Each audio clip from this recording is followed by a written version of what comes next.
이래서 유튜브 하는군요.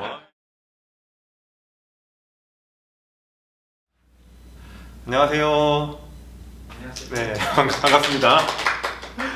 네, 저는 IT 데브옵스 팀에서 IT 구매를 담당하고 있는 주동혁이라고 합니다. 만나서 반갑습니다. 네. 네, 박수 안 치는 분들 많아요. 네, 박수 다 쳐주세요. 네. 저도 오늘 처음 회사에서는 강의를 하는 거라 여러분이 많이 도와주셔야 되고, 참고로 이 수업은, 이 강의는 여러분하고 저하고 그리고 여러분 간에 많이 소통하면서 할 수 있는 강의였는데, 시국이 시국인지라 우리가 따로 흩어져서 지금 강의를 들을 수밖에 없어서 조금 아쉽지만 그래도 이 워크챗으로 계속 소통하면서 즐겁게 강의할 수 있었으면 참 좋겠습니다. 오늘 제가 여러분하고 함께 나눌 이야기는 협상이고요. 이 강의는 이렇게 진행하도록 하겠습니다. 먼저 협상이 무엇인지 좀 이해를 해보고, 그 다음에 협상 용어들이 몇 가지 있는데 그것들을 저희가 조금 공부해보고요. 그 다음에 나만의 협상 어떻게 할 것인가 고민해보고, 최종적으로는 질문 시간을 가지고 마치도록 하겠습니다. 회사에서 협상이라고 얘기하니까 여러분들이 생각할 때 회사에서만 사용하는 것 아닐까라고 생각하실 수 있는데, 그렇게 생각하지 마시고 바로 오늘 여러분들이 있는 자리에서 바로 협상을 시작할 수 있다고 생각하시면 좋을 것 같습니다. 왜냐하면 저도 어제 토요일에 차가 좀 고장이 나가지고요, 카센터에 갔거든요. 그때도 벌써 전 협상을 해서 한 5만 원 정도 빼서 제가 계약을 했거든요. 초기에 제가 견적을 받은 게 35만 원이었는데 30만 원에 계약을 했어요. 그 이유는 제가 먼저 카센터를 가기 전에 한 군데를 가기 전에 한 3군데 정도 돌아다니고, 또 인터넷으로 찾아보고 사장님하고 대화를 해보고 아니다 싶으면 다른 카센터로 옮기고, 이런 협상들을 계속 진행하면서 저한테 이득을 가져올 수 있었거든요. 우리가 GS25시 같은 데 가서 협상을 하진 않죠. 공산품을 사는 거에 대해서는 협상을 하진 않지만 생각보다 많은 곳에서 우리가 협상을 하고 있기 때문에 여러분도 오늘 많이 듣고 좀 생각을 많이 하시면 여러분의 일상생활 그리고 회사생활 굉장히 윤택해지게 여러분 생활할 수 있을 거라 생각합니다. 시작하기에 앞서서 제 소개를 간단하게 하도록 하겠습니다. 저는 IT 데브옵스라는 팀에서 IT 구매업을 총 11년 정도 수행했습니다. 구매는 여러분 잘 아시겠죠? 쉽습니다. 돈을 가지고 무언가를 사는 건데, 회사에서는 돈을 가지고 무엇을 사기 위해서 절차, 프로세스를 지켜야 하거든요. 저는 그런 프로세스를 지켜서 회사에서 물품을 구매하는 업무를 하고 있습니다. 여러분들이 지금 사용하고 계신 노트북이나 또 엑셀 이런 것도 다 무형의 상품들도 제가 구매를 다 하고 있고, 또 유형, 무형 소프트웨어, 하드웨어뿐만 아니고 우리 회사에는 IT를 잘 IT 인력이 참 많이 계시지만 또 많은 영역에서 전문가들 다 보유하고 있지는 않거든요. 그래서 이제 시장에 계신 IT 개발자분들을 모셔와서 그분들에게 대가를 지불하고 계약을 하는 업무까지도 제가 하고 있습니다. 그렇게 하다 보니까 작년 기준으로 제가 한 100건 정도 계약은 했고요. 그 계약을 하기 위해서 그런 협력사들, 사람들과 의사소통한 게, 제가 한 건의 계약을 하기 위해서는 최소 2번, 3번 정도의 대면 미팅을 하고, 또 이메일이나 전화, 채팅은 하지 않습니다. 왜냐하면 채팅은 근거가 남으니까 그건 하지 않고, 근거가 남을 땐 이메일, 대부분은 구두로 해서 협상을 진행을 하는데, 그렇게만 해도 제가 한 200번, 300번 정도 최소 협상을 진행했다고 생각하시면 될 것 같아요. 오해하지 않으셔야 되는데, 협상을 많이 했다고 잘하는 건 절대 아니거든요. 어떻게 준비하느냐, 무엇을 생각하느냐에 따라 협상의 난이도가 달라지고 잘할 수 있느냐 없느냐가 달라지기 때문에, 제가 결코 잘하는 건 아니지만 여러분보다 조금 더 많은 시간, 또 많은 세월 동안 했기 때문에 여러분하고 많은 이야기를 좀 할 수 있을 거라고 생각하고 있습니다. 자, 여러분은 협상을 무엇이라고 생각하십니까? 질문하고 싶은데요. 지금 혹시 2가지 정도 디바이스를 쓰고 계실 것 같은데, 핸드폰하고 노트북 있으면 그냥 네이버 이런 데다가 협상이라고 한번 쳐보시겠어요?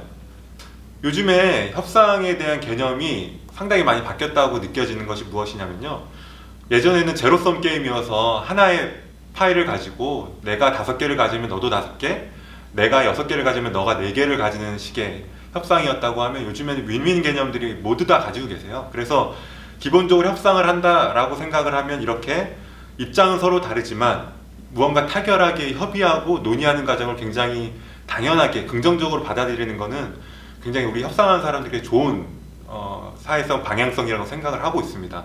하지만 요거 한 단계 더 나아가서 한자로 풀어보면 이렇게 나오는데요. 협상, 화합할 협, 장사상입니다. 그래서 이익을 얻으려고 물건을 사서 파는 행위를 하기 위해 화합함. 한자를 풀이하면 좀 이렇게 됩니다.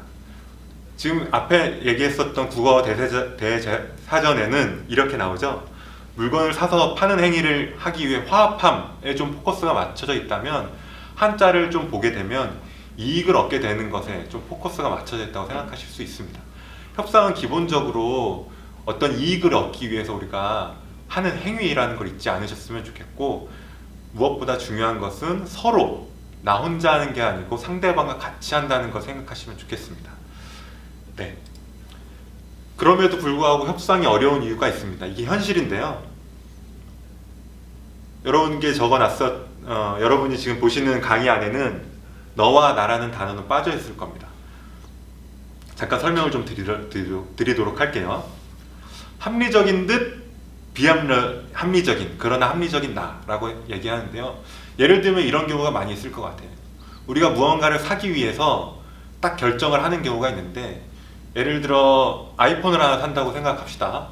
여러분들이 아이폰을 사기 위해서 합리적으로 생각했다고 하고 구매를 시작을 하게 됩니다. 어떻게 하게 되냐면 스펙을 먼저 보죠.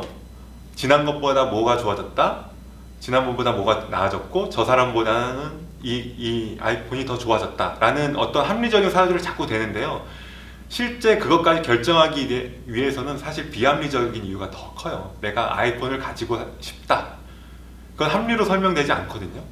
합리적인 듯 우리가 말을 하지만 약간 비합리적인 요소들이 나오면서 우리가 협상을 하게 되고 우리가 이야기를 의사소통을 하게 되고요. 아까 말씀드렸듯이 너와 내가 의사소통을 하게 되는데, 실제로 협상을 하게 될 때 나는 통제할 수 있지만 상대방은 통제할 수 없기 때문에 우리가 포커싱을 맞춰야 되는 사람은 상대방이거든요. 근데 자꾸 상대방이 이야기할 때 비합리적인 것 같죠. 나의 필요하고 다르니까 자꾸 비합리적으로 느껴지게 되거든요. 그러다 보니까 협상이 계속 어려워지고, 그 의사소통이 어려운 거는 듣는 듯 듣지 않고 또 듣고 있는 너와 내가 협상을 어렵게 합니다. 어렵지만 어렵지 않아요. 지금 여러분들이 이 강의 듣고 있겠지만 한 5분이 지나면서 제 강의가 별로 재미없어질 수 있거든요. 지금 듣고 있는 듯 하지만 듣고 있지 않을 거예요. 그렇게 되면 제가 아까 전에 얘기했었던 이야기를 여러분 기억하지 못하고 맥락이 끊기면서 의사소통이 안 되는 경우가 있죠. 그래서 말씀드리지만 제 강의에 집중해 주세요. 부탁드립니다. 그리고 마지막으로는 이건 회사에서 많이 일어나는 일인데요. 권한이 있는 듯 권한이 없고 사실은 권한이 있는 우리들의 모습인 거죠. 제가 많은 협상을 하지만, 그리고 협상에 어떤 권한을 가지고 협상의 테이블에 나아가긴 하지만 실제 협상은 우리 GS 홈쇼핑이 하는 겁니다. 그래서 계약은 GS 홈쇼핑과 다른 회사가 하게 되는 거고, 저는 권한을 위임받은 협상 대리인으로 그 자리에 나가게 되는 거라서 권한이 있지만 또 어떻게 보면 권한이 없어요. 그러다 보니까 내가 여기서 결정을 내고 싶다 하더라도 다시 팀장님이나 회사에 다시 보고를 드렸을 때 제가 생각하는 권한 밖의 일들, 그리고 협상 테이블 이후의 일들이 벌어져서 결국에는 그 협상이 틀어지는 경우도 많이 있거든요. 그렇다 보니까 내 개인의 일, 내가 모든 것을 컨트롤할 수 있는 일이 아닌 이상에 누군가의 권한이 누군가 이해 당사자가 들어와서 하는 협상의 경우는 굉장히 어려워집니다. 이게 우리의 현실이에요. 그럼에도 불구하고 우리는 협상을 잘할 수 있다고 저는 믿고 있고, 또는 또 그렇게 10년 동안 일을 하고 있습니다. 네.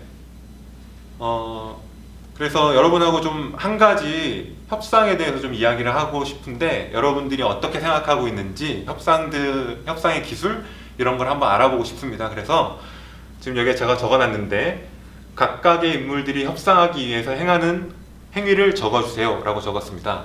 한 10여 년도 더 된 SBS 대작 로비스트라는 드라마입니다. 저도 잘 못 보긴 했는데요. 너무 오래돼가지고 여러분들은 아예 보신 기회가 없을 수 있습니다. 어떤 장면이냐면 송일국, 삼둥이 아빠가 총각 시절일 건데요. 이 송일국이라는 사람이 군수품을 판매한 로비스트로 성장하는 네, 그런 드라마고요. 로비스트이기 때문에 군수품을 팔기 위해서 어떤 장군에게 회의를 하러 가기 전에 장군이 시가를 좋아한다는 소문을 듣고 그 시가를 구하는 장면을 편집해서 모아놓은 장면입니다. 영상을 보면서 협상이라고 생각되는 키워드들을 바로 옆에 좀 적어보시고요. 키워드만 먼저 적으세요. 그리고 나서 키워드를 최대한 많이 적고 나서 영상이 끝나면 키워드를 한두 문장으로 정리하는데 협상에 관한 문장으로 기술해 주시면 됩니다. 여러분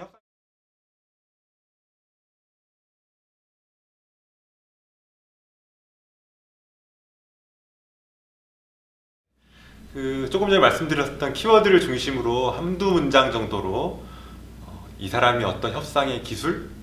제가 좋아하는 단어는 아닌데요.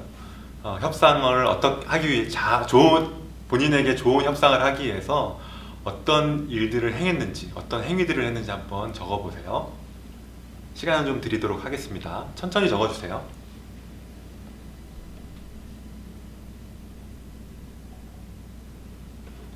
자, 맨 처음 얘기했던 거, 아까 얘기했던 것과 똑같습니다. 희소성이라는 것을 말해주면서 정보를 줍니다. 먼저 프리미엄 시가가 존재하고 있다. 송일구는 잘 모르거든요. 지금 보니까 딱 초짜 느낌이 나잖아요. 그러니까 프리미엄 시가가 존재한다는 정보를 먼저 줍니다. 그리고 그 존재하는 시가 중에 나는 한정판 시가를 가지고 있어요 라고 이야기를 해서 희소성을 또 부각시키죠. 자, 여기에서 여러분들이 지금이라도 해야 될 액션은 사실 뭐냐면 네이버에서 시가 각 금액을 봐야 돼요. 요즘에 정보의 시대잖아요. 여러분이 생각보다 검색을 집에서 많이 하고 하는데 이렇게 우리의 실생활에서 나에게 진짜 필요한 거 하지만 급박한 순간에 검색할 시간을 가지지 않거든요. 그럴 때는 잠시만요, 괜찮습니다, 화장실 다녀올게요, 제가 아는 거랑 조금 다르네요 하시고 바로 검색하시면 돼요. 프리미엄 시가는 실제로 존재합니다. 보니까 한 대에 한 150만원, 160만원도 하는데 아까 그 시가를 판매하는 사람이 교묘하게 사실과 거짓을 섞었어요. 로미오와 줄리엣이라는 시가는 분명히 판매하고 있습니다. 그 시가는 10,000원, 15,000원 하는 게 맞고요. 대중적으로 많이 쓰이는 거고, 여기 킹덤 하바나라는 거는 존재하지 않아요. 교묘하게 이렇게 정보를 섞거든요. 여러분 검색하실 수 있으면 됩니다. 그리고 또 하나 가격 흥정을 하죠. 아까 얘기했던 300, 250, 270, 270, 결국 280 쫑이다 그러면서 끝냈는데요. 이러한 일련의 협상의 과정들이 일단 한번 있었고, 이제 송일국이 그 시가를 가지고 장군님에게 가죠. 장군님에게 또 갑니다. 또 당하는 느낌이 났죠. 장군이 먼저 또 정보를 제공합니다. 시가의 평균 단가. 에이, 비싸면 전 안 펴요. 10,000원, 15,000원이니까 선물로 받죠 라고 시가의 평균 단가를 제공하고요. 또 보니까 초짜 같잖아요. 바로 시가의 품질에 대한 질문을 합니다. 그러니까 이 사람이 송일국은 묵묵부답으로 일관할 수밖에 없겠죠. 그래서 결국 프레이밍을 확실히 걸어버립니다. 자기가 받는 건 뇌물 아니에요. 이거 비싸지 않은 거기 때문에 내가 받아도 선물로 그냥 받을 뿐이지 이건 뇌물도 아니고 실제로 킹덤 하바나 비싼지 안 비싼지도 모르지만 프레이밍을 걸어버리죠. 이거 핀다고 죽는 거 아니겠죠? 상대방이 굉장히 미안하게 만들어버리고 이거를 받을지 말지 자기가 결정하지만 일단 두고 가세요. 나 필지 말지 내가 결정할 거니까. 선물 받은 것도 아니고 안 받은 것도 아닌 그러한 프레이밍으로 완전히 가둬버리죠. 그래서 사실 협상을 하기 위해서는 상대방이 특별하게 무언가를 만드는 과정이라고 표현할 수 있는데요. 뭐냐면 인식을 하도록 만드는 과정입니다. 첫 번째 나왔던 것처럼 인식을 하게 하려면 정보를 주는 것이 되게 중요해요. 정보를 아주 최소화 또는 지금 여기서 줄 수 있는 만큼을 조절하는 것이 중요하겠지만 정보를 줘야 하는 것이 중요합니다. 그래야 상대방이 인식을 할 수 있거든요. 특별하게 자기 인식을 바꿀 수도 있고요. 그래서 그 인식하게 되면 판단이 바뀌게 되죠. 내가 이게 진짜 비싼 시가를 산 게 맞나? 라고 송일국이 흔들리게 되겠죠. 실제로 판매상에게 살 때에는 이거 진짜 비싼 시가구나, 내가 이걸 지금 바로 사야겠다는 마음이 엄청 동해버렸는데 이쪽으로 와서는 그 판단이 잘 된 것인지 안 된 것인지 고민하고 바뀌게 되죠. 인식이 달라져서 다시 판단하게 되는 겁니다. 그리고는 행동을 하게 되죠. 송일국이 그래서 자리를 박차는 행동 같은 걸 하면서 이걸 협상을 하겠다라는 의지를 표명했고, 무엇보다 그 판매상도 자신이 최대한 양보했다라는 금액을 내비치면서 그 금액에서 협상이 결국 이루어졌습니다. 이처럼 우리가 하는 많은 행위들은 결국 협상은 상대방이 특별하게, 즉 기존에 가지고 있던 인식을 바꾸고 판단하고 행동을 하게 만들어가는 과정입니다. 말씀드렸듯이 협상에서 가장 중요한 대상자는 내가 아니라 상대방이에요. 상대방을 어떻게 만들어가는지가 굉장히 중요한 과정이거든요. 그렇게 해서 최종적으로 무엇이 남으면 제일 좋으냐면, 상대방이 특별한 감정을 가지도록 만드는 것, 이것이 가장 중요할 수 있습니다.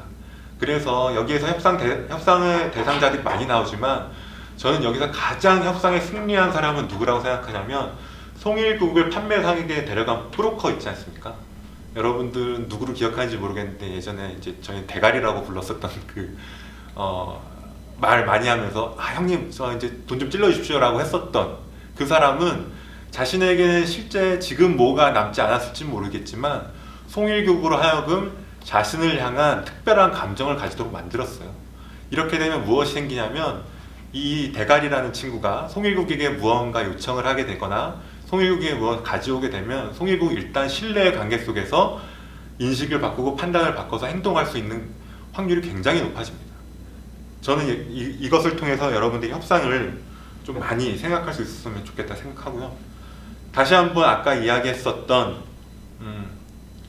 협상이란 이해에 대해서 다시 한번 말씀드리면, 이 이익을 얻으려고 하는 행위가 굉장히 중요하다고 꼭 말씀드리고 싶습니다.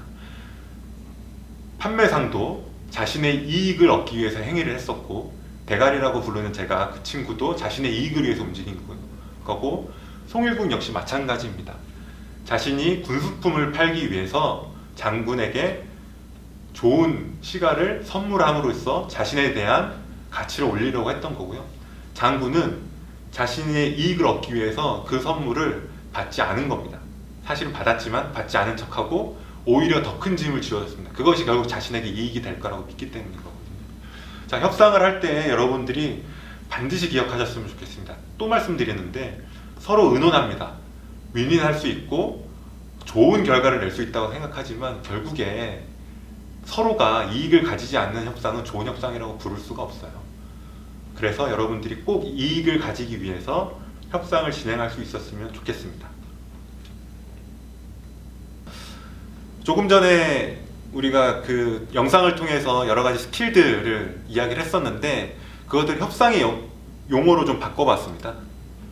이건데요, 앵커링 이펙트라고 해서, 이거는 배가 닻을 던져 놓으면 그 닷 주위를 맴돌기만 하잖아요. 그런 것처럼 먼저 무언가 숫자를 던져 놓고 나면 그 숫자에서 이렇게 맴돈다는 표시로 해서 이걸 앵커링 이펙트라고 합니다. 아까 영상을 예를 들어 설명드리면, 시가 처음에 판매상이 300만 원을 불렀잖아요. 그러면 그 300만 원부터 사실은 협상이 이루어지는 경우가 대다수입니다. 잘 모르면, 정보를 잘 모르면요. 그러니까 250, 그래서 너무 직설적이었지만 250, 290, 260, 그래서 280으로 딱 협상이 마무리가 되었는데, 자, 앵커링 이펙트라고 해서 정보를 많이 가지고 있으면 자신이 아는 범위 내에서 최고의 목표로 하는 금액 또는 목표를 향해서 던져놓는 것도 중요합니다. 근데 모를 경우에는 이것이 굉장히 큰 파문을 일으킬 수 있어요. 원래 10만원짜리인데 자기가 생각할 때 30만원이라고 생각할 수 있잖아요. 그래서 가서 저 이거 30만원에 살 거예요 라고 먼저 얘기하면, 장사하시는 분들은 옳다구나 하고 30만원? 그래도 처음 오셨고 나중에 또 와주세요, 우리 25만원 이렇게 팔아버릴 수 있어요. 자신은 10만원 생각하고 있었지만. 그래서 어떻게 아느냐에 따라서 이렇게 앵커링 이펙트를 사용할 수 있는데, 정보를 잘 알면 먼저 던지는 것이 좋고요. 일반적이진 않지만요. 하지만 정보를 잘 모르면 정보를 습득하시는 것이 먼저 중요하고, 정보를 모를 경우에는 기다리는 것이 좋다라고 저는 말씀드리고 싶습니다. 그래서 여러분들이 이 앵커링 이펙트 때문에 많이 당하는 경우가 많이 있어요. 특히 제가 지난주에 갔었던 카센터 또 예를 들면 한 곳은 40만원, 한 곳은 30만원, 한 곳은 25만원 이렇게 불렀는데 제가 30만원에 35만원 하는 곳에 가서 30만원에 차를 고쳤거든요. 근데 이제 내용은 들어가 봐야 되겠지만 알지 못하면 처음 들어간 곳에서 40만원에서 그냥 하게 되는 경우가 많아요. 그것을 믿고 하는 경우가 많기 때문에 이 앵커링 이펙트에 대해서는 여러분들이 정보를 많이 가지고 계시면서 조금 잘 생각하시는 게 굉장히 좋습니다. 그래서 앵커링 이펙트를 좀 효과적으로 사용하기 위해서는 결국 정보의 중요성 대단히 중요하다고 다시 한번 말씀드리고 싶습니다. 여러분 많이 들으셨겠지만 아는 것이 힘이다. 정말 아는 것이 힘입니다. 타인보다 더 많은 정보를 가진 사람이 사회적인 권력을 잡게 된다는 의미를 내포하고 있는데 이것은 많이 알수록 특히나 요즘에 검색 제가 추천드리긴 했지만 가짜 정보들도 많이 있기 때문에 정보를 잘 걸러내지 않으면 굉장히 많은 손해를 보는 경우가 많이 있습니다. 그래서 여러분들께서는 꼭 좋은 정보들을 가져야 되는데 이 정보들이 너무 많기 때문에 좀 몇 가지 좀 정의를 해봤습니다. 어떻게 정보를 정의할 수 있냐면 정리되어 있는 지식이라고 얘기할 수 있습니다. 요즘에 나와 있는 많은 정리되지 않은 지식들로 인해서 결국 혼합을 여러분들이 통섭의 능력이 이제 또 필요한 시대가 되긴 했는데요. 그래서 지식을 계속 정리하는 것이 중요하고 그럼에도 불구하고 전문가의 의견은 굉장히 중요합니다. 저처럼 10년 동안 이 바닥 IT 구매라는 업무를 한 사람은 부끄럽지만 여러분에게 말하지만 전문가라고 얘기해야 하거든요. 여러분들이 만약에 IT에 관련된 무언가 산다고 했을 때 사내 네트워킹을 이용해서 전문가의 의견을 반드시 들으셔야 됩니다. 그럼 좋은 정보를 얻을 수 있거든요.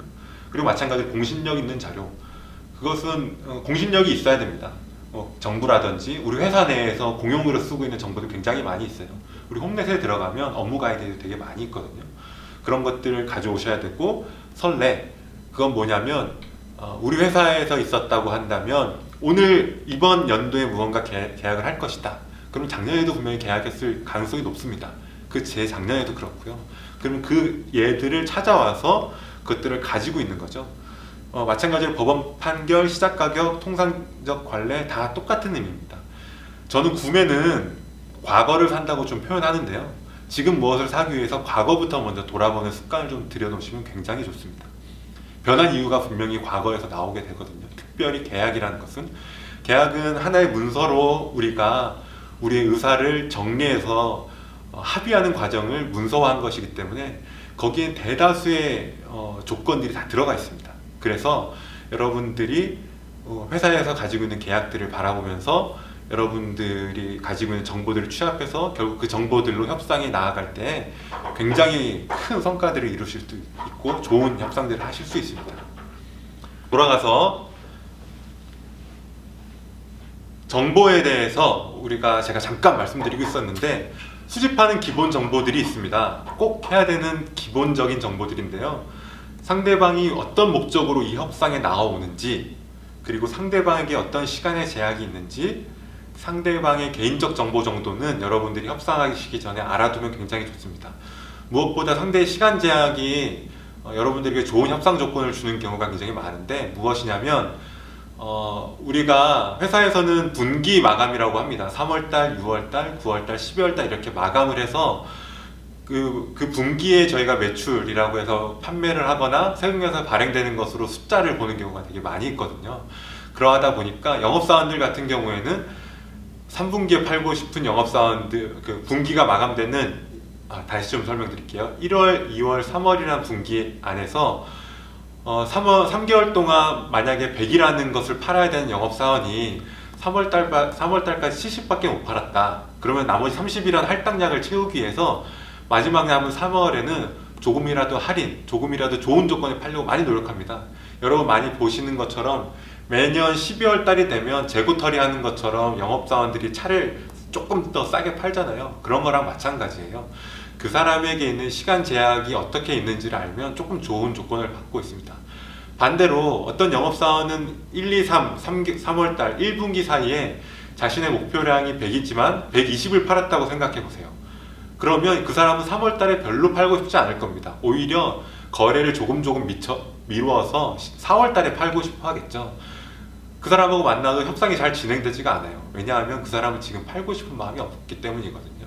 이처럼 상대방이 어떻게 생각하고 있는지 상대방의 머릿속에 있는 그림을 그려보면 어떻게 협상을 하는 것이 좋겠다라는 생각을 하실 수가 있어요. 또 그리고 상대방의 개인적 정보라고 말씀드렸는데 조직의 구조도 굉장히 중요합니다.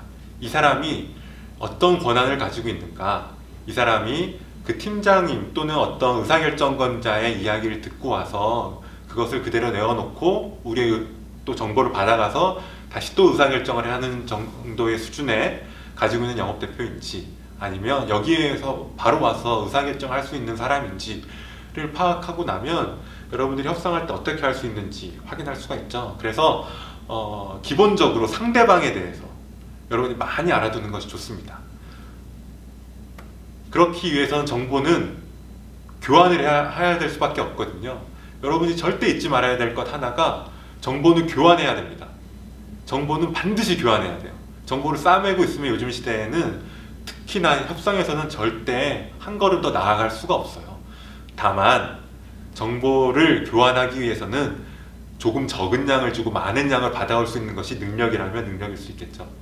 어느 정도 수준까지 정보를 줄 수 있을 것인가, 그것은 임기응변으로 사실 되진 않고 이쪽이 상대방의 머릿속에 그림을 그려보고 상대방이 어느 정도의 수준의 우리 정보를 가지고 있는지를 판단해 보면, 내가 지금 어떤 정보를 조금이라도 더 주면 이 사람이 내가 얻고 싶었던 정보구나 하고 자신도 정보를 내놓을 수 있거든요. 그래서 최소한의 정보를 내어놓고 많은 양을 가져올 수 있으면 대단히 좋습니다. 근데 전제 조건은 다시 잊지 말으셔야 된다 했죠. 정보는 교환을 해야 됩니다. 반드시 먼저 주셔야 되는 거예요. 그래서 그러기 위해서 저는 추천하는 방법은 받는 것이 먼저가 아니라 주는 것이 먼저다. 잘 파악해서 조그만 정보, 어쩌면 이미 알고 있는 정보라도, 자신이 알고 있는 정보라도 주는 것이 대단히 중요합니다. 이쪽에 주기만을 바라고 있으면 그 사람과는 다시 이야기가 되게 어려워요. 신뢰할 수도 없고요. 자, 관계는 만들어 가야 되는데, 그러려면 계속해서 시간을 가지고 상호 존중하면서 대화를 나누고 또 의사소통을 해야만이 그런 관계들이 진전을 이룰 수 있거든요. 그때는 정보가 굉장히 큰 역할을 할 수 있습니다. 여러분, 정보를 교환하기 위해서 반드시 받는 것이 먼저가 아니라 주는 것이 먼저라는 걸 기억하셔서 아주 조그만 정보라도 그 사람이 원하는 정보, 필요한 정보들을 주고 많은 것들을 가져올 수 있었으면 참 좋겠습니다. 근데 이것이 어렵죠. 제가 이렇게 얘기하면 되게 쉽지만 실제로 여러분하고 다시 이렇게 앉아서 대면해서 얘기하면 이렇게 되지 않거든요. 왜냐하면 처음에 얘기했듯이 의사소통하는 것은 굉장히 어렵습니다. 내가 해서 라고 해주셔요 라고 하더라도 그 사람이 라고 안 하고 어라고 하는 경우가 굉장히 많거든요. 그만큼 우리가 생각하고 있는 게 다르고 이해하는 게 달라서 어렵습니다. 그것을 조금 더 낫게 하려면 좋은 질문 하는 것이 중요한데요. 여러분들 이건 조금 기억하시면서 대화를 하는 훈련들을 조금 하셨으면 좋겠습니다. 좋은 대화. 우리가 일상생활에서 가짜 대화를 하게 되고 진짜 대화를 하게 되는데, 가짜 대화는 이런 대화들이 있습니다. 척하는 대화인데요. 회의에서 할 때는 다 좋습니다 해놓고 담배 피러 가거나 아니면 차 한잔 하러 갔을 때 돌아서서 바로 얘기하는 거예요. 그건 말도 안 되는 얘기였어. 회의할 때는 좋습니다 라고 얘기해놓고 돌아서서는 거짓이라고, 아니라고 얘기하는 거죠. 그냥 거짓말하는 대화인 거예요. 근데 이렇게 척하는 대화들이 굉장히 많습니다. 가짜 대화죠. 이것으로는 우리가 한 단계도 나아갈 수가 없습니다. 조금 더 나아간 사람들도 있는데 앉아서 들어줍니다. 당신이 하는 말이 이미 틀렸어. 그걸 난 알고 있는데 듣는 척은 좀 해줄게 라고, 나는 오라 라고 말하는 대화가 있습니다. 이것도 마찬가지예요. 당신이 아무리 얘기해도 내가 옳은 방법이 있기 때문에 계속해서 이렇게 평행선을 그저 달릴 뿐이죠. 그래서 이것은 만날 수가 없어서 나만 옳다고 하는 대화는 좋은 대화로 나아갈 수가 없고, 이렇게 대화하고 나면 시간만 버리게 되고 또 힘만 빼게 되고, 그래서 내가 무엇을 하고 왔지 공허한 생각들이 자꾸 드는 경우들이 많아요. 근데 저는 여러분들이 진짜 대화를 해나갔으면 좋겠습니다. 팀 내에서, 협상 테이블에서, 그리고 여러분의 생활 속에서 진짜 대화들이 점점 더 많아졌으면 좋겠어요. 그래서 첫 번째는 똑똑한 대화라고 얘기하는데, 이거는 사실에 기반한 대화라고 표현할 수 있을 것 같습니다. 질문을 하는 거예요. 무엇이 사실입니까? 그쪽에서 대화를 해보면 그게 사실인가요? 라고 다시 한번 되물어보는 거예요. 사기를 당하는 건 어쩔 수 사실 없거든요. 아까 영상으로 잠깐 돌아가서 그게 정말 킹덤 하바나라는 시가가 정말 프리미엄이고 좋은 시가입니까? 라고 물어봤을 때 그쪽에서 맘먹고 사기치는 것은 네, 그거는 이제 틀을 바꿔야 되겠지만 우리가 건전하게 상호 존중하면서 좋은 관계로 나아가는 관계라고 한다면 이렇게 질문할 수 있어야죠. 그것이 말씀하신 것이 사실입니까? 라고 질문할 수 있어야 될 거고요. 그러면 관련된 자료를 좀 보여주십시오. 그 자료를 보고 더 이야기를 하고 싶습니다. 그렇다면 이 자료를 해석하는 당신의 생각은 어떻습니까? 라고 물어보면서 사실을 기반으로 해서 점점 대화의 범위를 넓혀나가는 거예요. 이렇게 되면 굉장히 좋은 대화를 할 수 있습니다. 여기에서 한 단계 더 나아간다고 하면 진정성 있는 대화라고 얘기하고 싶은데요. 저기 있는 세 가지 그냥 그대로 제가 읽어드리겠습니다. 이렇게 여쭤보는 겁니다. 무엇이 가장 중요합니까? 그리고 당신은 지금 무엇이 가장 걱정이 되시나요? 그리고 현상을 어떻게 보고 계십니까? 라고 질문하는 겁니다. 이것은 이렇게 대화를 하게 되면 내가 생각하고 있는 생각이 아니라 상대방이 생각하고 있는 중요한 점을 알 수 있게 돼요. 거짓말을 안 한다는 전제가 있지만 이렇게 진정성 있는 대화를 하면 할수록 그들의 관계는 신뢰가 되고 그러면서 우리는 좋은 대화들을 점점 할 수 있게 되거든요. 아까 이야기한 것처럼 무엇이 걱정되십니까? 라고 상대방이 물어보기만 하면 그 사람이 생각보다 여러분에게 좋은 이야기들 그리고 진짜 이야기들을 하게 되는 경우가 많습니다. 왜냐하면 저도 엊그저께 통화를 하면서 영업대표님하고 잠깐 이야기를 했는데 자꾸 예전과 다르게 빨리 좀 전화를 마무리하려고 하고 좀 이번 거래에 대해서는 특별히 좀 신경을 못 쓰는 것 같더라고요. 그래서 여쭤봤어요. 지금 뭐 좀 어려우신 상황이 있어요? 뭐 걱정되시는 게 있어요? 라고 물어봤더니 실제로 지금 가정에 조금 어려운 점이 있어서 업무를 좀 집중하지 못하고 있다고 하더라고요. 그러면 제가 말씀드릴 수 있겠죠. 네, 알겠습니다. 그러면 가정에 있는 일이 프라이버시라 말씀 못 드리지만 그 일을 조금 정리하시고 한 2, 3일 있다가 통화하면 조금 더 진정성 있는 대화를 할 수 있을까요? 라고 여쭤보니 2, 3일이면 좀 정리가 될 것 같습니다. 라고 해서 통화를 종료했어요. 그때 제가 이렇게 얘기할 수 있겠죠. 왜 제가 요청한 것들이 아직도 피드백이 안 옵니까? 당신을 믿고 어떻게 일할 수 있겠습니까? 라고 이야기하기보다는 먼저 상대방의 입장에서 상대방이 무엇을 중요하게 여기는지 상대방이 지금 어떤 생각을 하고 있는지 여쭤보는 것이 굉장히 중요하거든요. 그렇게 되면 진정성 있는 대화를 할 수 있어요. 쉽지 않습니다. 근데 왜냐하면 지금 내가 해야 될 것들이 점점 우리가 생각이 깊어지거든요. 왜냐하면 회사에서 또 지금 내가 무언가 해야 될 때 내가 지금 하고 싶은 것이 있기 때문에 상대방을 돌아볼 겨를이 없어지는 것이 사실입니다. 그래서 여러분들이 협상에 가기 전에는 반드시 5분 정도는 준비를 하셔야 돼요. 마음이 높아져 있으면 감정이 격양돼 있으면 좀 낮추셔야 되고 내가 이 대화를 하기 전에 어떤 것을 물어볼 것인지를 적어보셔야 되고 딱 5분 정도의 시간만 준비를 하셔도 굉장히 진정성 있는 대화들을 하게 되면서 협상의 진도들이 나가는 것을 경험하실 수 있거든요. 이렇게 좀 좋은 대화를 하실 수 있었으면 좋겠고요. 이 밑에 있는 것처럼 좋은 대화의 질문이라고 해서 제가 주로 자주 하는 말들이 있습니다. 뭐냐면 이런 말 많이 해요. 막 얘기를 하는데 자꾸 진도가 잘 안 나는 것 같으면 제가 이렇게 얘기합니다. 오늘 대화가 좀 잘 풀리지 않는 것 같아요. 잠깐 쉬었다가 커피 한잔 할까요? 라고 잠깐 브레이크 타임 하는 경우도 있고요. 제가 어느 때는 조금 강력하게 얘기하는 경우 있습니다. 여러분, 우리가 GS 홈쇼핑이라는 대기업에 있거든요.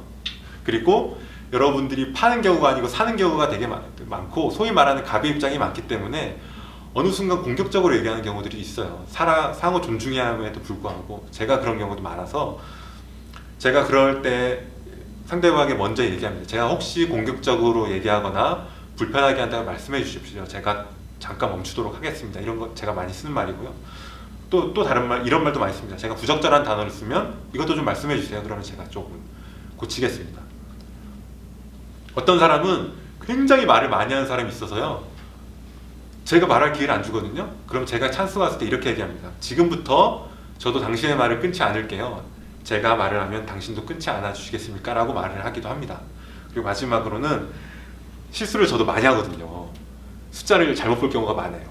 뭐 20만 원짜리 200만 원 보는 경우도 있고 막 300만 원짜리 30만 원 보는 경우가 많아서 실수하게 되거든요. 그때 상대방이 그 실수를 빌미로 해서 뭔가 굉장히 엄청나게 압력을 가하거든요. 그럴 때 이렇게 돼야 합니다. 한 번의 실수의 대가로 너무 큰 손해인데 정말 저희가 그런 손해를 다 감수하길 바라시고 계세요? 라고 한번 물어보는 겁니다. 그러면 사람이 마음이 좀 변하거든요. 이렇게 여러분들 좋은 대화라고 제가 적어놨는데 여러분들이 어떤 상황에 생길지 생각해서 어떤 질문들, 대답할 것들을 조금 적어보시면 여러분들이 이런 것들이 차곡차곡 쌓여서 결국 처음에 말씀드렸던 농담처럼 얘기했던 짬에서 나온 바이브가 좀 생길 수 있습니다. 임기응변도 좋아질 수 있는 거고요. 근데 준비는 선행돼야 되는 것이 맞습니다. 바로 넘어가겠습니다.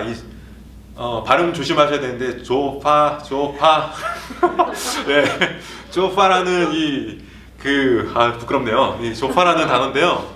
이게 합의 가능 지역이 되게 쉽습니다. 아까 얘기했었던 영상에서 300만 원 부르고 250만 원 불렀으니까 서로 속마음이 있잖아요. 내가 요 정도면 할 거야. 나도 요 정도면 살 거야 라고 해서 이렇게 들어가는 합의가 가능한 지역을 우리가 조파라고 해서 존 오브 파서블 어그리먼트, 합의가 가능한 지역이라고 하거든요.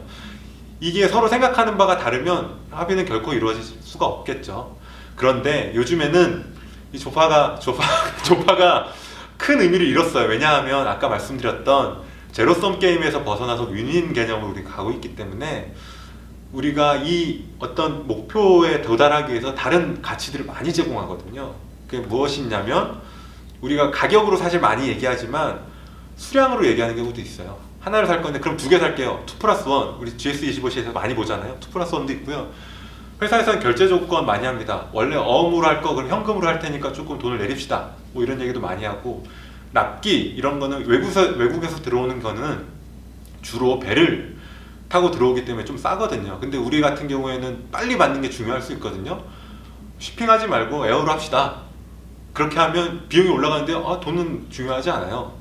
지금 빨리 보내주세요. 납기로 우리가 이런 조건들을 맞추는 경우도 있어서 요즘에 조파 어떤 가능 범위가 큰 의미를 가지지는 않습니다. 여기에 이제 많이 적혀 있는데 하자 보증 기간 원래 요즘에 LG 세탁기 드럼 건조기 이제 하자 보증 기간이 10년으로 늘어났잖아요. 그것도 다시 자신들의 고객을 뺏기지 않기 위해서 자기들이 더 좋은 조건들을 주는 거예요. 지금 AS도 마찬가지인 거고요.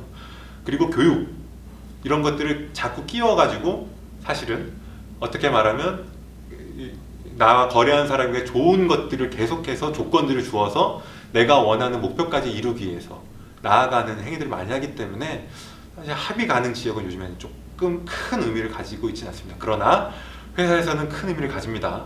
가격으로 얘기하기 때문에. 제가 구매를 하면서 제일 많이 듣는 이야기는 팀장님께 이런 이야기예요. 야, 싸게 샀냐? 이거거든요. 그럼 저는 할 말이 너무 많아요. 뭐냐면 이 얘기를 다 하고 싶거든요.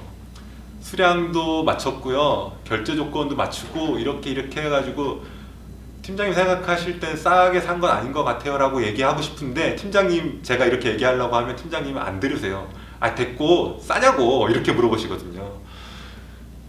자, 이거는 회사에서 할 때 조금 팁일 수 있는데요. 자, 팀장님 입장에서 생각해 봅시다. 팀장님이 이거 싸게 잘 샀니? 라고 질문하시는 건 이제 답을 듣고 싶은 거잖아요. 싸게 잘 샀니?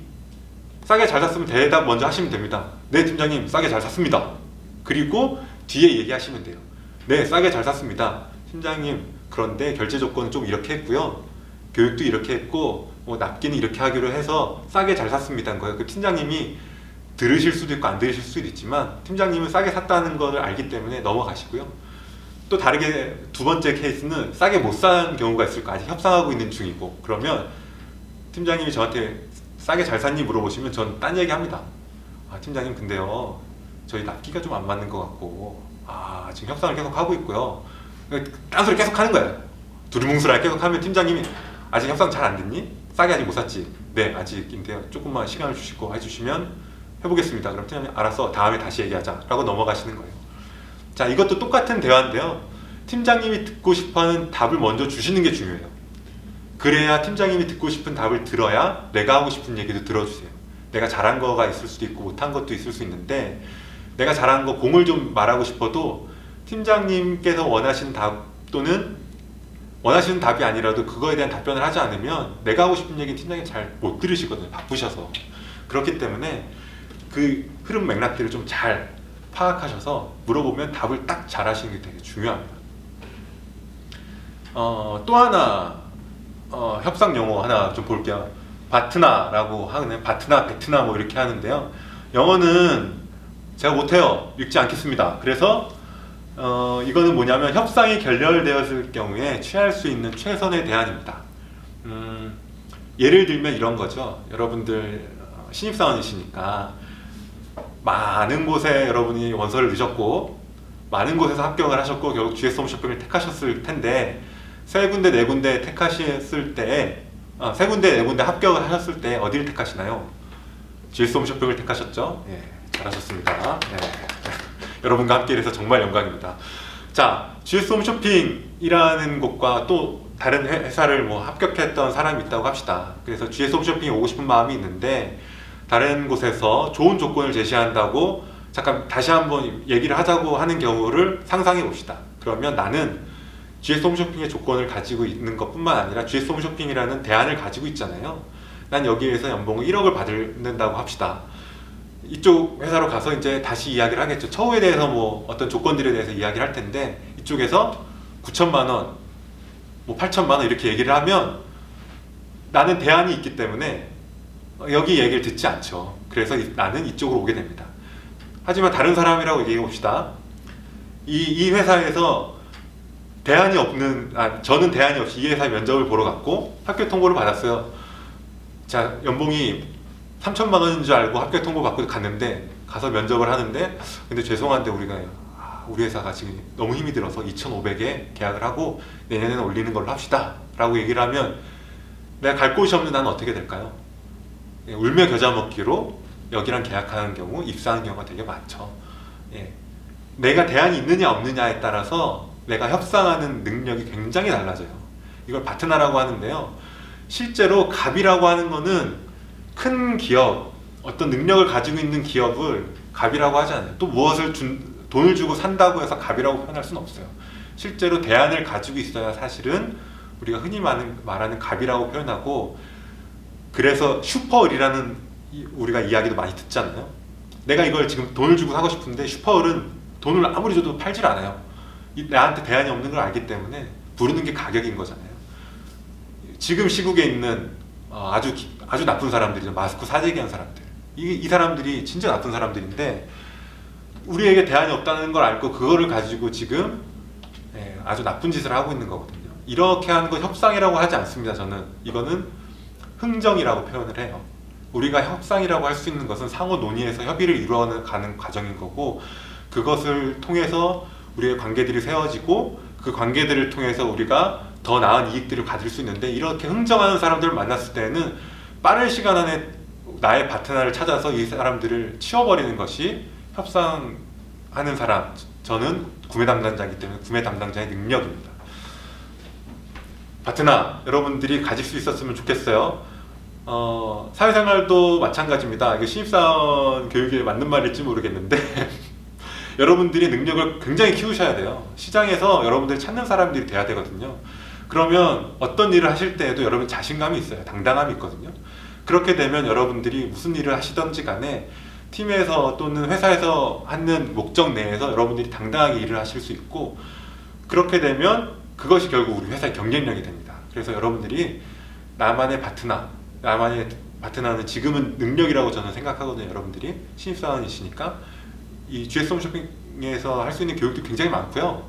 그 다음에 혹시 뭐 들으셨는지 모르겠지만 뭐 전화 영어도 하고 있고 그렇잖아요. 그리고 교육 간다고 이사팀에서 저한테 뭔가 비용 때문에 못 가요 뭐 이런 얘기 한 적 없어요. 없는 것 같아요가 아니고 없어요. 그리고 책도 다 사주고요. 그러니까 여러분은 우리 GS 홈쇼핑이라는 회사에서 많은 것들을 가져가셨으면 좋겠습니다. 그래서 여러분의 파트너를 만드셨으면 좋겠습니다. 자, 인터레스트라고 제가 표현을 했는데 여기에 있는 포지션, 즉 우리가 요구하는 상황인 거예요. 그건 뭐냐면 아까 얘기했듯이 대화를 하다 보면 이런 이야기를 합니다. 저는 이 제품을 이 가격에 팔겠습니다. 100만 원이라고 하겠습니다. 100만 원에 팔고 싶습니다. 라고 얘기하는데 그것만 듣고서는 이 사람이 어떤 걸 정말 원하는지 알 수가 없어요. 요구사항은 포지션은 빙산의 일구처럼 아주 조금밖에 안 나와 있는데 우리가 생각한 욕구, 우리가 진짜 원하는 것들이 이 밑에 이만큼 깔려 있거든요. 이게 왜 중요하냐면 이 요구사항이 이만큼 크다는 이유는 크다는 것은 나의 요구사항도 이만큼 크다는 거거든요. 그럼 이렇게 멀리 있던 요구사항이 만날 접점은 굉장히 쉽습니다. 욕구는 만나기가 좀 쉬운데 요구사항은, 즉 우리가 하는 이야기 요만해가지고요, 만나려면 이만큼 와야 되는 거예요. 요구사항은 이렇게 크기 때문에 조금만 와도 만날 수 있고, 그래서 상대방의 욕구가 무엇인지를 아는 것이 굉장히 중요해요. 상대방이 무엇을 원하는지. 제가 또 돌고 있죠? 정보를 가져야 되는데 상대방의 머릿속에 있는 그림, 무엇을 원하고 있는지, 이 사람이 어떻게 생각하고 있는지, 무엇을 가지고 이 협상 자리에 나왔는지를 많이 생각해보고, 그러면 이 사람이 어떤 것을 요구하고 있는지, 어떤 생각을 가지고 있는지 생각해보면 내가 그렸었던 머리에 있는 생각과 이 사람의 요구사항이 만나는 거라고 생각되는 게 툭 던지면 만나는 거예요. 그러면 점점 우리가 가까워지면서 협상에 이루어져 나가는 것이죠. 그렇게 생각하면 그 사람의 욕구사항, 그 사람이 진짜 원하는 것이 무엇인지를 알 수 있으면 여러분들이 굉장히 큰 도움을 받을 수 있습니다. 협상에서는 요구에 집중하지 말고 그 사람의 욕구에 집중하라는 이야기를 많이 하거든요. 그래서 여러분들께서도 그 사람이 어떤 생각을 가지고 있는지 많이 생각해 보시면 참 좋을 것 같아요. 이거는 연애할 때도 굉장히 큰 도움이 됩니다. 예. 저는 결혼을 해서 행복하게 잘 살고 있거든요. 네. 네. 정말 행복하게 잘 살고 있는데 연애 초반에 이런 거 잘 몰랐던 것 같습니다. 지금은 부인이죠. 그때 여자친구가 삼청동에 가고 싶어 라고 하면 저 삼청동에 가면 되는 줄 알았거든요. 근데 그 뒤에 있었던 게 몇 가지 있었죠. 요즘으로 치면 삼청동에 블루보틀이라는 커피 전문점이 열었잖아요. 그것까지 사실 가고 싶었던 이야기를 삼청동 가고 싶어 얘기한 거거든요. 근데 저는 생각이 어떻게 흘렀냐면 삼청동을 가면 국립현대미술관에 가고 또 그 앞에 보면 농어촌 미술관 가고 우리가 갔었던 데 뭐 다른 서울에서 둘째로 잘하는 뭐 팥죽집 뭐 이런 데 가야지 이렇게 생각하고 그냥 가서 이제 물어보지 않고 제가 생각한 대로 그냥 가는 거죠. 근데 그러면 이제 싸우죠. 예. 왜냐하면 이제 여자친구는 블루보틀 가고 싶어서 삼청동에 왔는데 이놈의 자식은 자꾸 이상한 데로만 자꾸 가고 안 가고 싶은 데로만 가니까. 그래서 진정성 있는 데가 중요해요.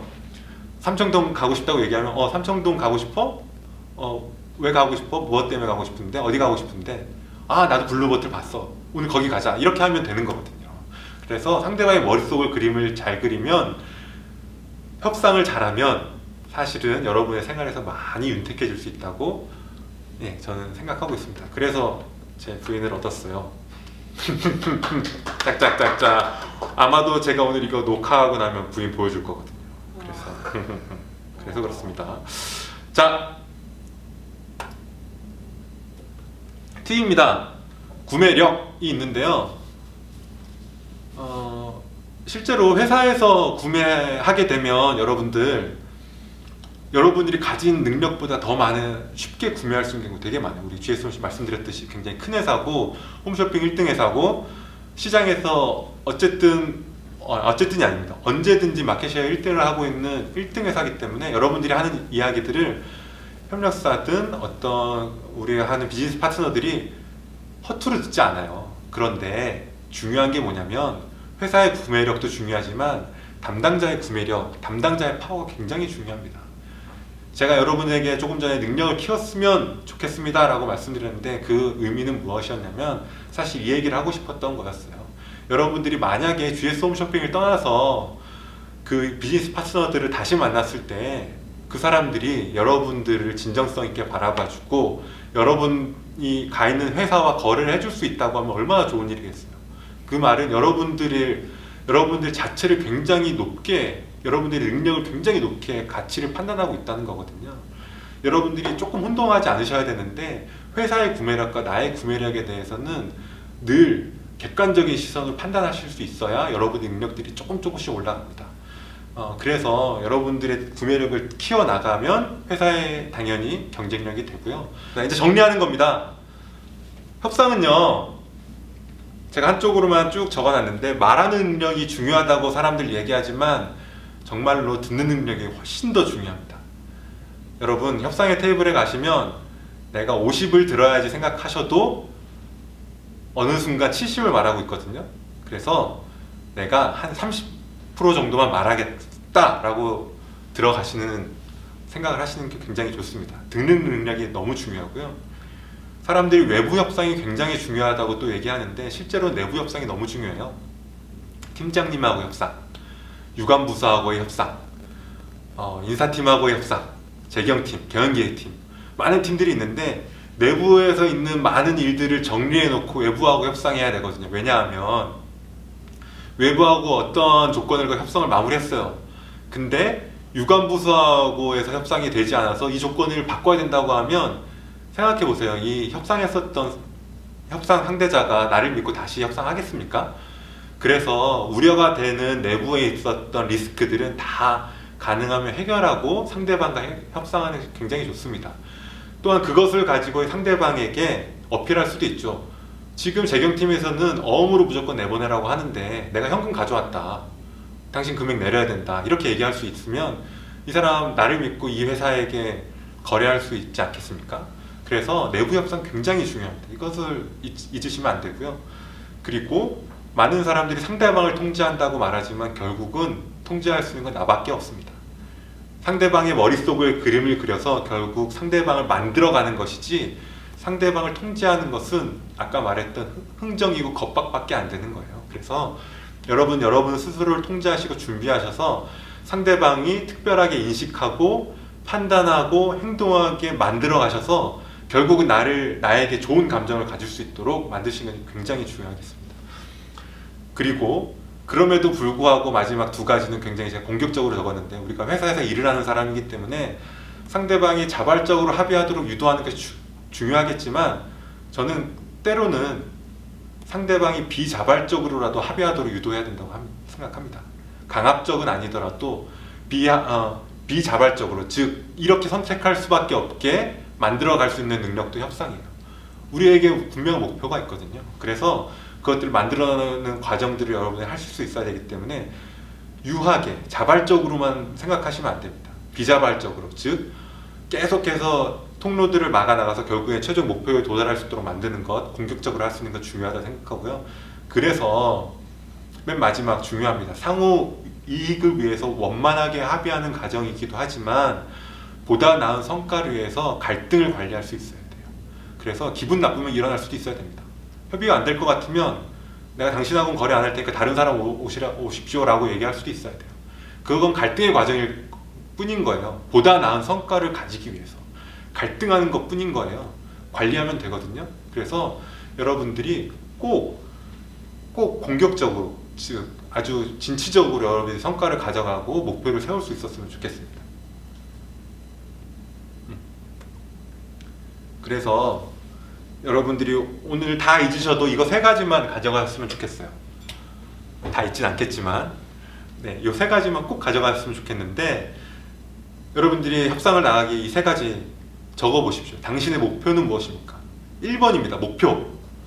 아까 송일국이 영상으로 돌아가서 송일국이 목표가 없었어요. 상대방이 부르는 가격에 300만 원 들으니까 그럼 돈 주고 사야겠다. 희귀한 거니까 라고 생각한 건데 만약에 자신의 목표가 100만 원이었으면 100만 원부터 던지고 생각했겠죠. 사실은요, 목표가 없으면 굉장히 많은 것들이 변하는데 가장 많이 변하는 것이 무엇이냐면 이것입니다. 자기 합리화. 뭐냐면요, 내가 목표가 없으니까 상대방이 준 목표에 자기를 자꾸 바꿔요. 목표가 없기 때문에 그렇거든요. 근데 목표가 분명한 사람은 상대방이 무엇을 얘기하던 간에 나의 목표를 맞추기 위해서 상대방과 의사소통하고 조금씩 내 목표를 향해서 나아가는 거예요. 그래서 협상의 끝은 내가 협상이 끝났다라고 하기 전까지 협상이 끝이 아닌 거예요. 그렇게 여러분들이 협상에서는 좀 진취적으로 나아가요. 그래서 목표를 잘 세우는 것, 목표를 명확하게 가져가는 것이 제일 중요하고요. 그 목표를 이루기 위해서 상대방이 누구인지 아까 계속 말씀드린 상대방의 머릿속에 그림을 그리는 겁니다. 정보를 계속하는 거죠. 이번에 나랑 협상한 사람은 누구지? 내가 어디를 가야 되지? 그 사람은 어떤 조직이지? 하고 계속해서 그 상대방이 누군지를 파악합니다. 그러고 나면 마지막에 나오는 것, 설득에 필요한 것, 전략을 세우게 돼요. 실제 많은 사람들이 협상에 대해서 얘기를 하게 되면 첫 번째, 두 번째 얘기들 안 하고 협상의 기술만 얘기해요. 앵커링 이펙트, 먼저 금액을 던져야 됩니다 얘기하는 사람 되게 많고요. 여러분 대안 있으면 협상 별로 필요하지 않아요. 여러분이 무조건 협상 다 이길 수 있어요 라고 하는 사람이 훨씬 더 많은데요. 전략은 이런 기술은 되게 많이 있어요. 이것들이 중요하지 않거든요. 여러분의 목표가 무엇인지 이것이 명확하고 하다면 어떤 전략을 쓸지 어떤 기술들을 쓸지가 나오는 거기 때문에 여러분들이 선후를 명확하게 하셔서 이 기술들을 점점 배우면 돼요. 팁 하나 또 드리면 제가 초창기에 많이 당했던 건데요. 이런 겁니다. 어떤 계약을 하는데 조건들 다 마무리했어요. 막 마무리해가지고 이제 다 보고하고 계약서를 쓰려는 찰나에 이 사람이 갑자기 이러는 겁니다. 근데 저희가 이번에 샘플을 하나 좀 받고 싶은데 샘플도 좀 넣어주시면 안 돼요? 이렇게 얘기하는 거예요. 그것도 돈 드는 일인데 계약 바로 찰나 직전에 샘플 넣어달라고 하고 그리고 교육도 좀 넣어주세요.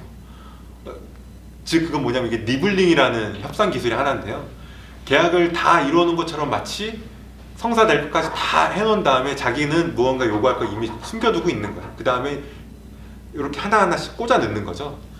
이런 기술들은 많이 있어요. 근데 이런 그것들은 나중에 배우시고 책으로도 다 배우고 한번 시도해 보시면 되는데 다시 말씀드립니다. 또 말씀드립니다. 제일 중요한 거 목표를 세우시고 상대방이 누군지를 파악하신 후에 전략을 세워서 협상 테이블에 나가시면 되겠습니다. 이렇게 여러분들께서 협상을 좀 하시게 되면 생각보다 좋은 성과를 얻는 경우가 많이 있으실 거예요. 여러분들께서 이 세 가지를 꼭 잊지 않고 나아가 주셨으면 좋겠습니다. 네, 오늘 제가 준비한 강의는 여기까지고요. Q&A하고 뭐 이것저것 할 텐데 그 전에 우리가 먼저 얘기하기로 했었던 임기응변 요거는 좀 이야기를 해야 될 것 같아서 자,